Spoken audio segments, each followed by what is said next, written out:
আল্লাহ রব্বুল আলামিনের হাবিব পিয়ারা নবী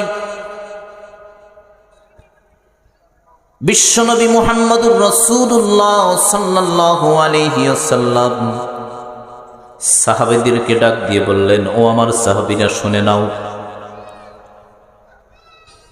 আল্লাহ তাআলা আমার উপরে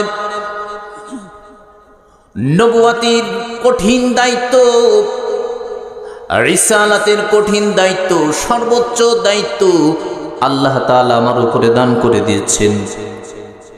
এই রিসালাতের উপরে তোমাদের বিশ্বাস রাখতে হবে, এই নবুয়তের উপরে তোমাদের বিশ্বাস রাখতে হবে।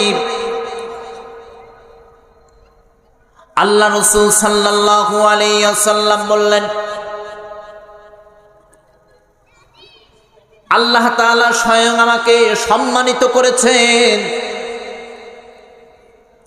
আর এত বড় বিশাল কোরআন স্বয়ং আসমান থেকে নাজিলকৃত আসমানি কিতাব আমার উপরে অবতীর্ণ করেছেন।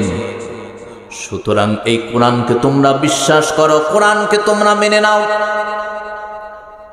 কোরআনকে তোমরা ভালোবাসো।